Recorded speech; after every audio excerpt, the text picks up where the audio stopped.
you can't handle the truth.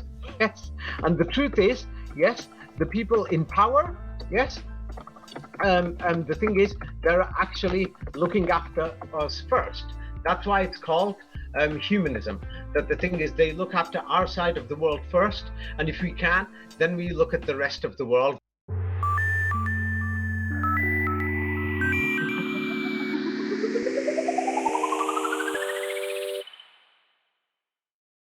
Welcome back, David. Everyone is excited to be hearing from you again, especially after the great performance you gave on our last talk together with Andreas.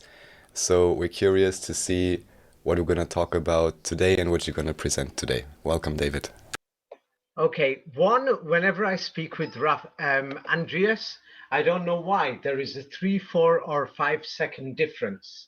So it looks like I'm talking over him or he's talking over me, when that's not the reality. I noticed that when we had the conversation, there was you, him, and me. Now, the thing is, I could hear you like real time, but with him, I couldn't.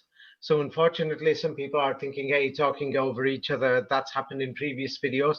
I don't know why, but that's normally with connection with him, regardless of what software we use. Anyway, I have a new book out. It's called The New World Order.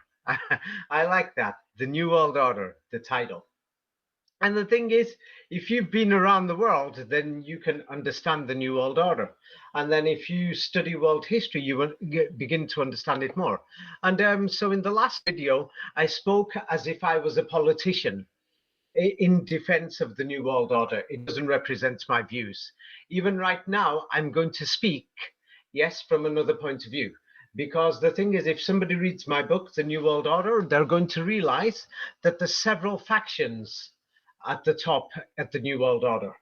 2 main sides, and then below that, there's about 100 different factions. And below that, there's another 1,000 different factions in different locations around the world. Now, many people are just sitting here in Europe, Australia, US, Canada, and they're just imagining things about the New World Order, what it's about, and things like this. Now, we had an old world order. Unfortunately, many people think there was, people had different countries, different this, different that, 200 years ago, but we didn't really. There was an old world order, it collapsed, and then nation states formed. But immediately after it collapsed, the people who brought around its collapse, there were several different factions, and then they made a plan to make a new world order. So now, right now, I want people to imagine something. Now, to imagine, you're going to have to look at reality. For example, let's just take one country, China. China's population, we are dependent on China by a lot, but many people don't admit it. Now, China's population, some people could say could be up to 1.7 billion. Some people say 1.5 billion, and things like this. But it's around 1.5 billion.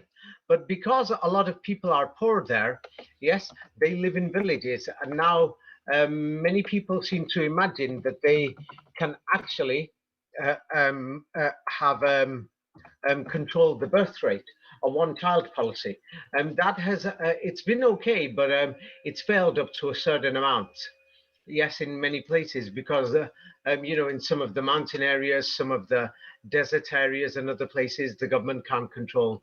You can't control the people.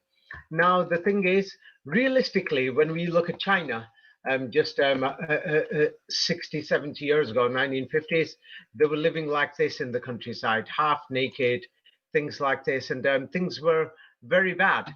Even in Shanghai, when the Europeans were there, yes, and the Europeans used these people as slaves, people from England, from France, from Germany, from Holland, from Italy, from other places. Here is Siwan Lane in Shanghai. Today, that place looks like New York, Shanghai.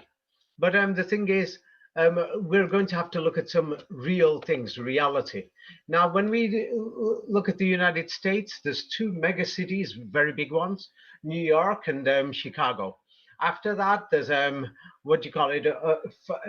I would say that they, including the people who come short term, students and other people to work and things like this. And the suburb areas, you could say up to going up to 20 million people, including, let's say, New York, New Jersey, things like this. And then Chicago going around Lake Michigan. And then if you look at the medium-sized cities, 5 to 10 million, we've got Miami, Los Angeles, and places like that. In Australia, we've got around 5 million plus for, Melbourne and Sydney, and then Brisbane's not far behind. It's going to catch up as more people move to the cities. In Europe, we've got Moscow, a mega city, Istanbul, Paris, and London. I would say those are the four biggest cities. Then not far off behind are Milan, Barcelona, and Berlin. Petersburg. Yes, go on. No, I'm just saying Berlin. You forgot maybe? Yeah, Berlin. Yes, I was about to add it on. Berlin is amongst the St. Petersburg class population statistics cities. So now the thing is, because I've traveled, the thing is, one thing that I studied a lot is urban development. Urban development just doesn't happen in 5 minutes. Now, many people are talking about climate lockdowns. Now, my new book goes through the climate agenda and the climate crisis that they're speaking about. Now, many people will say in Europe and America and Australia there is no climate crisis, but we're talking about the world in general. Yes. So now the thing is, because we're over here and we don't see the other side of the world, we're just blind. Now, the thing is, you're going to have to bear with me. Yes, with this, I'm going to try to make it quick. You could read all the names of these cities as I pass them on. These are like cities the size of Melbourne, New York, the size of Miami, the size of Berlin, and other things. And I want people to imagine what China was just 50 years ago. These cities weren't even there. I mean, way the development has been there 50 years ago. They were like, many of them were like not even mud brick, even probably tree houses in some of their suburbs, or people living in holes underground. So I want people to think, how did this change? And what does this have to do with Europe, America, Australia, and the West? Yes. So here, name them all very fast. I'm going to send them to you. Mega cities. Look at this. These are not office buildings. A lot of them are just residential areas. If you look in the distance, we're talking millions. A city like the size of New York. Yes, name them. You've got the names on there. Name them. What does it say? Here it says Jinan, Shandong. Yes, yeah, Shandong province. So say it very fast. Okay, I'll say it. This is Huhahot or Hohot in Neimengu province or Inner Mongolia. Now, this is just the Pudong district in Shanghai. There was nothing there basically 25 years ago. 25, 30 years ago, it was just a farm field. Pudong district. Now, the next one, I'm being serious. There's people living in these places. They're huge, like Miami, like New York. These people have given up farming. They're living like us in boxed buildings. Now, you need to provide electricity. You need to provide services, dentists, and many other things, food, drink, water, everything, clean air. Now, the thing is, some people said, let's go back to the 60s. Oh, I think they forgot when we didn't even have many dentists, when people were still doing the toilet outside or in the bushes in many places in the West. And they turned around and thought there was food security in Western Europe. What they don't know is that the communists were stealing food from Hungary. Yes, from Romania, from Yugoslavia, Bosnia, Kosovo, Serbia, Macedonia, Croatia, Bulgaria, Albania, Poland, Ukraine. We were stealing food that they were providing it to us, that we were giving them cash for it. Because in the West, we actually don't have enough land in Western Europe to actually grow the food all the time. There's problems with food security. People don't know. So people who say, let's go back, look at this, Nanshan, Shenzhen. How are we going to feed these people? How are we going to maintain their things like fridge, freezers, everything? The amount of mining we did for the minerals to remove the land. Now, this picture's over over 10 years old. Harbin, and then Changchun is the photo below. This is 10 years ago. These cities are a lot bigger today. Yes. Now, when you see these cities, you're going to think, what the hell? It's ridiculous. These cities weren't here like this just 25, 30 years ago. People were living in, like, huts and other things. Shangchui. Yes. Look in the background. These are like huge cities. I mean, what the fuck? I don't know what to say. Here is Shangchui. Another look. Can you see? These are all apartments. We've got millions of people living in them. Sanmenxia. Yes. So I'm going to go through them, and I want you to think of how to manage the world. Yes. How are we going to manage these people? This is Puyang. In Henan province, and these apartments are 15, 20 stories high.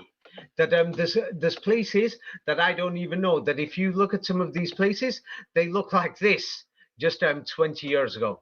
30 years ago, they were even worse. Look at this Nanyang. Yes, can you see it? Have you got Nanyang? Yeah, so that's what they look like. So the thing is, let me just show the reality of when you go to these, because I went to them and I was terrified. Look at Nanyang. How are we going to feed these people? How are we going to provide coal, electricity, gas, or whatever, provide the movement of space for people to travel? Yes, how many more airports are we going to keep building? How many aircrafts are we going to keep building? How many cars? How many this? Yes, who's going to do it? How much more mining are we going to do? Wait, let me go through these cities. It's going to be so tiring. Here is Luoyang. Can you see this? Can you see this? It's just ridiculous. Don't you think so? Are you beginning? Here is downtown Luoyang, so that you can see these are, cities like Miami. Have you ever heard of Luoyang? No. No.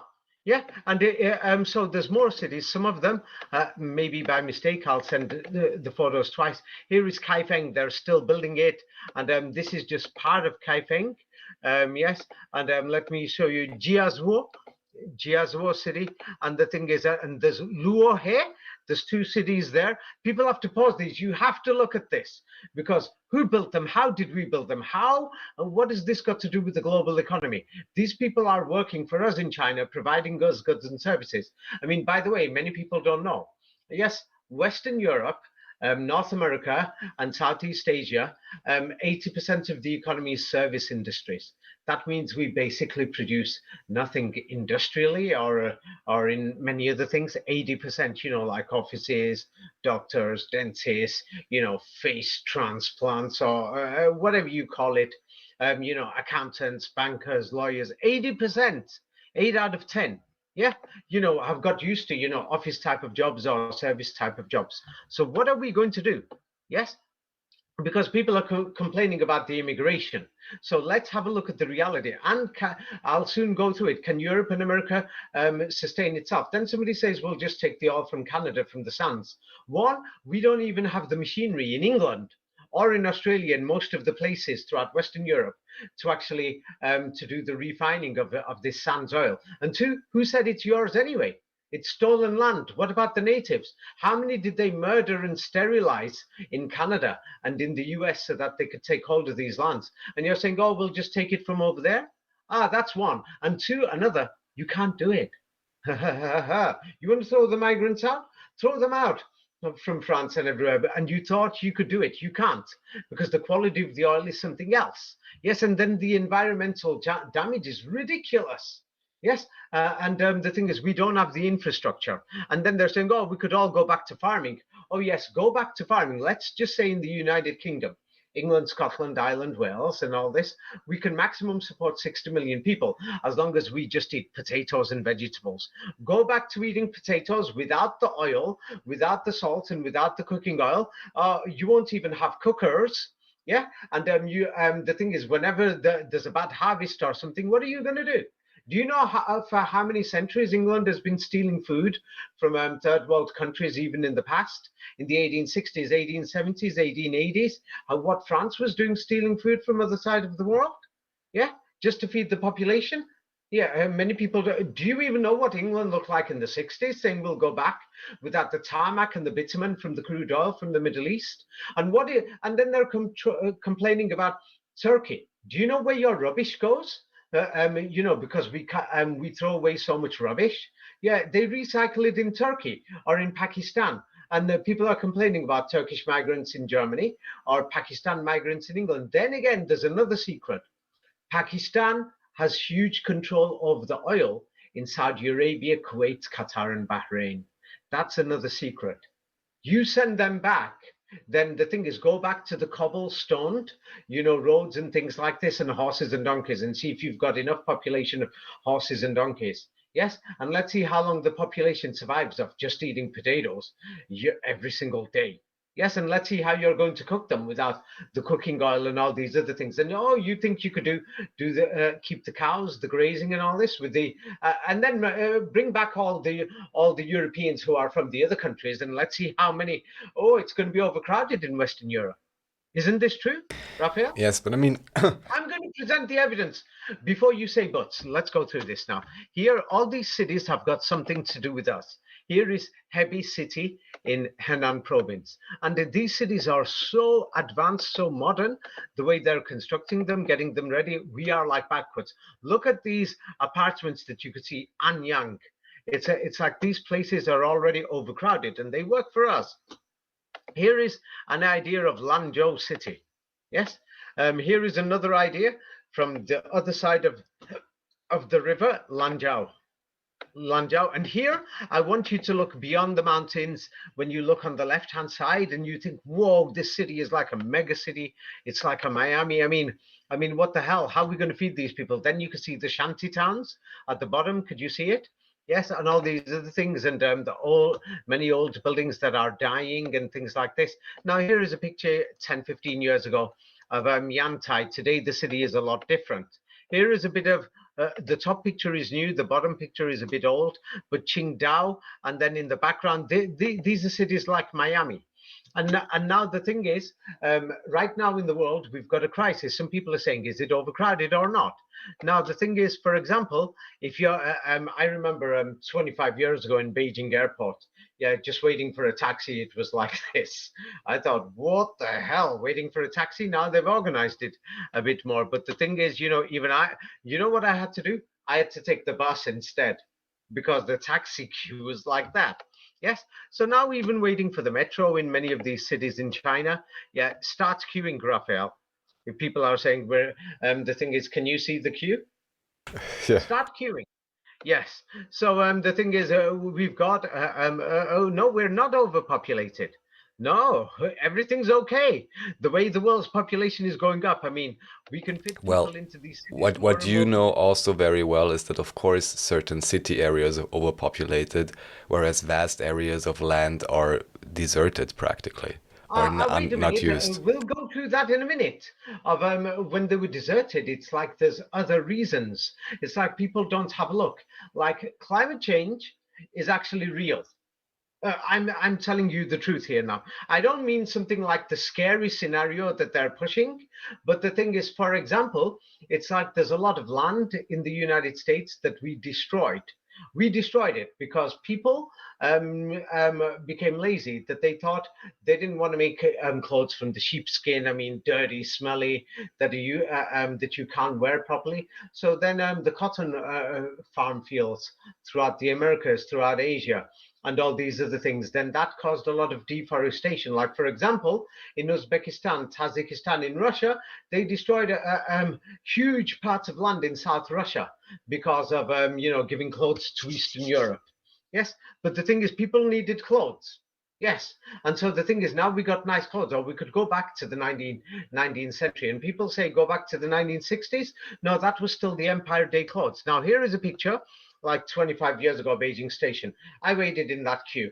This is an example. And you know what? People push in this, that, everything. It's ridiculous and it's scary. Here is Chaoyang in Beijing today. And even today in China, we've got millions of people living like this in holes and other things. I mean, what are we going to do? Now, the thing is, think just to build all of this, it took a lot of time. Yes, it's a mega city like New York. And the thing is, here is a bit of a close view. I mean, the thing is, it's ridiculous. That picture is 20 years ago, Chaoyang, Beijing. Here was the skyline, 15 years ago. No, not 20, 10, 15 years ago. But the thing is, it's like The thing is, if we don't maintain everything, what we've achieved, we're going to have a disaster. Here is Tianjin City. I mean, it's ridiculous. I mean, how the hell are we going to feed these people? Yeah, Yujiapu and Binhai in Tianjin. So the thing is, what are we going to do? All these smart Alexes are turning around and saying, we're going to do this, that. Here is another look at Jinan, Shandong. Yes, and here, there's other cities. This city, I mean, this photograph is just showing up to about 10% of the city, Zhengzhou. Yes, when I was in these cities, I thought it's ridiculous. Other cities, I can't find pictures of them, but people can check online, Jumia, Dian, and all these things. I mean, these are brand new cities that they're building. I mean, the amount of mining that we did, the amount of things that we did, the global economy, that we're all dependent on each other. Now, somebody will say, what's that got to do with England? What's that got to do with New Zealand? We're all dependent and we all participate. Now, the thing is, many of the designs of these buildings and other things are the workforce in England, United States, and Canada for the service industry is dependent on places like China that they're learning from us. Their students come here. They're paying trillions for many of these services. Xuchang, many just to build these. So the thing is, it's we're making money from them, and then then we use that money for other things. Jukou, the cities that you've never heard of. Soon you'll get fed up of this. Yeah, here is Xinjiang. I mean, just look at this. Can you imagine what sort of thinking and planning? And a lot of the services were provided by companies, you know, small companies, even in cities from Manchester, Birmingham, Marseille, Lyon, you know, and Barcelona, Madrid, you know, you name it. Yeah, so we've got people who are working in this side of the world. And so the thing is, if these people come here and they're living in Sydney, Melbourne, Adelaide, Perth, we've got a huge service industries that we're making trillions from them. Here is Talian. Yes, the city is, I think here is Anshan. Yes, here is another city. The thing is Shijiazhuang. It's a scary city. When I was walking around there, it's like overcrowded. Here is a city. Yeah, it's still half empty. Ordos in Mengu, but soon there'll be people there. Yeah, and these cities aren't old. I showed Talian. Here is another view of Talian, and here is another view of Anshan. I mean, the thing is, we provide a lot of the design, the architect, and a lot of the stability. We provided a lot of the machinery and many of the things. We organized many of their imports, exports, and other things. So the thing is, we're providing a service. Now, we cannot let the global economy to collapse. It would be stupid. You see, there's other cities like here is a city, Chengdu. Yeah, it's the size of bloody New York. Yes, and the thing is, you know, it's like, how are we going to feed these people?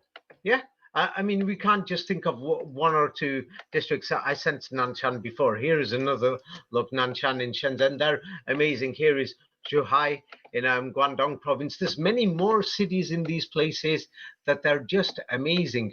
I mean, here is Guiyang. Guiyang is a beautiful city to go to. You'll turn around and think it's amazing. It's like you know, Chicago, Miami. Here is Guangzhou. It's just another New York. It's overcrowded. I mean, what the hell are we going to do? Then there's these island cities and these other places. Here is Sanya. They're beautiful cities, and the thing is, because they're been built, most of them recently. But it's through we are gaining a lot of money, HICO, and the thing is, the international system that we've set up, yeah, it's actually beautiful. But and the thing is, we can improve it. Here is Shenzhen. Yes, Shenzhen, whoa, it's just you know, amazing. And there's all these other cities, you know, you've never heard of them. Shenzhen is just whoa, it's just so big that it's unbelievable. Yes, and the thing is, here is Liuzhou. Yeah, so these cities, they're big and they're just growing bigger and bigger and bigger. Can you see in the distance all the other sides? I mean, how the hell are we going to feed these people? What the hell is going on? You see?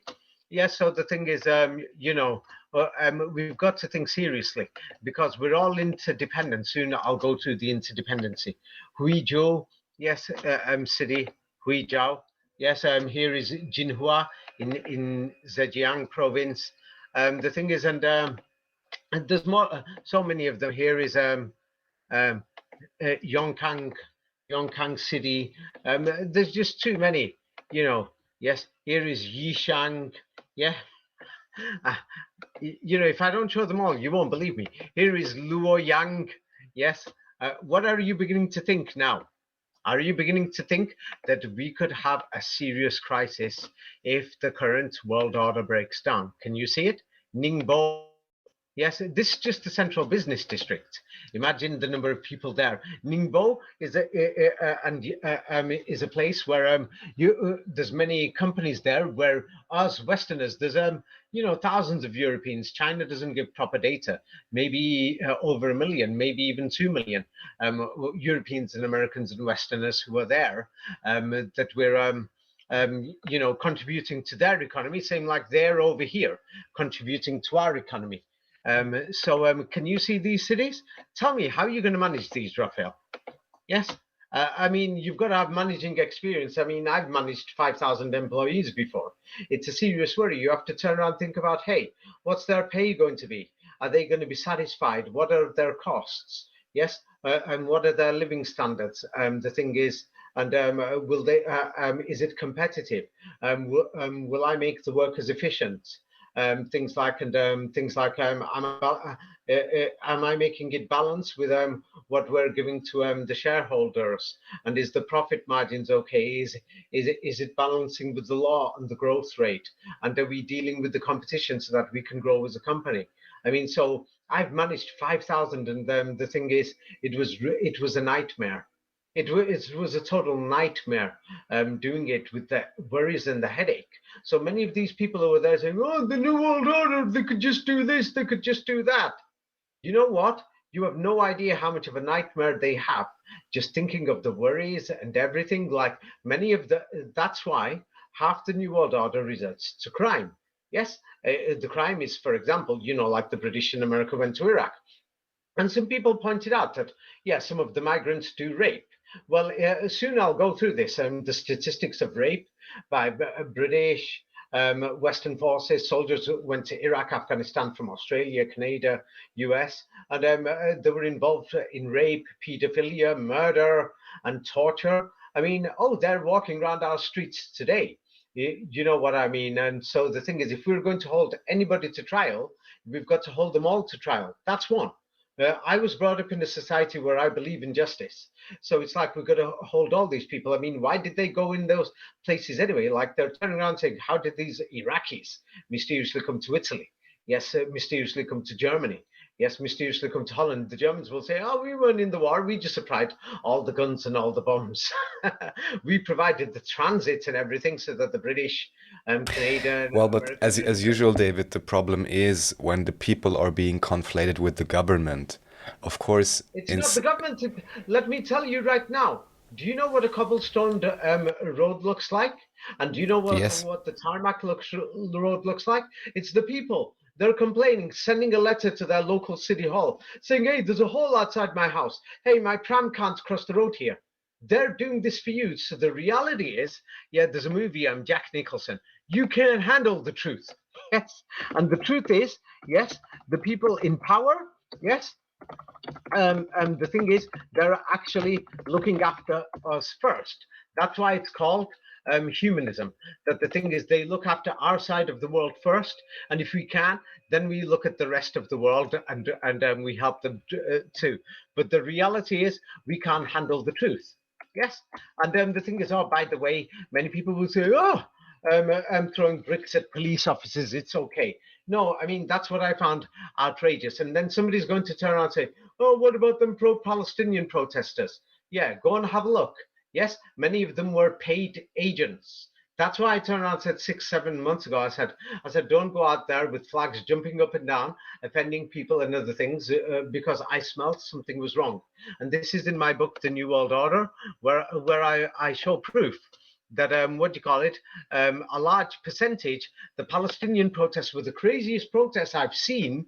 Yes, that I've never imagined or seen any protests like this. Yes, it's something that we saw during the civil rights movement and the anti-Vietnam War protests. The thing is, the way they're taking place in campuses and everywhere, and other things in many organizations. But guess what? They're actually the paid agents, the same people who are doing the climate change protest, the and many other protests. They mysteriously became free Palestine protesters. That's another thing. So the thing is now many of them are becoming right-wing protesters. They mysteriously come out of nowhere. Unfortunately, people are played with by different people who have different agendas. Like I said, there's many different people at the top who have their different things. Like I told you, there's many companies who are terrified that for them it's not about making money. They've already got millions. They're thinking, shit, my company employs 250,000 people. How am I going to pay the damn salary? How are these people going home? What are they going to do? What are they going to do for Christmas? Yeah, things like this. So the thing is, the things that they get up to, that's why we've got European soldiers who are raping, torturing, abusing, occupying countries in Africa and the Middle East, which is the reality. But the thing is, what I'm saying is, yes, let's improve the other side of the world. But what we've built over here, let's not destroy it. That's what I'm saying. If there's any crime, yeah, protest in a proper way. I mean, don't throw bricks. Nobody's saying don't protest. Yeah, I'm saying don't get violent. I mean, that's why I said don't Protesting never changed anything anyhow, so. no, it does have an effect because the people in power turn around and think, hey, if there's a culprit for rape or murder, these are serious things. They've got to be found and it's got to be dealt with. Now, of course, the Or thing like is, with Corona, I don't see anything wait, happening. let me finish about the rapists and things. These are serious issues. People are talking about it in France, in Scandinavia, and in other places, saying all these migrants have come and things like this. Yeah. So we've also got to find the rapists who were involved in hundreds of rape cases in Iraq, Afghanistan, and other places that went from England and from Australia, Canada, and the US. These things. I mean, we can't stay silent about one side. We've got to do both. I mean, the thing is, these are serious matters. We've got to take control of them. And if people are saying we'll just go back to the past and things like this, England couldn't feed itself in the 19th century. That's why people thought we'll have to go outside and we need to find new land. That's why people from Africa and Asia are coming to Europe, Australia, Canada, is because they can't feed themselves. They need a better life. So the truth is, if people are turning around and saying in the 19th century it was better, no, it wasn't. Yes, many of the Americans, yeah, they don't think about it. Their grandfather's great grandfather were murderers. They murdered people. They killed people in cold blood. Yes. I mean, they didn't have machine guns. Many of them, they slit their throats. They stabbed them in their bodies. Yes. I mean, what sort of a history is this? Just to just so that they could live and eat. So that's why we don't want instability. Yeah, there is things that we don't want. So it's not just about protesting isn't the way. That's why I said people have got to participate. Let's build a better world. Be charitable, do better things and everything, and then we'll find a way out of many of the people in power who are abusing things. You see, and you'll find ways to become independent. If people want to go back to farming, go back to farming, but consider the facts. I mean, there's limited land in Western Europe. It's a small place. And the thing is, if you're going to turn around and say, hey, let's send them back, all these foreigners, then bring back all the Europeans who've gone outside here. You can't have it both ways.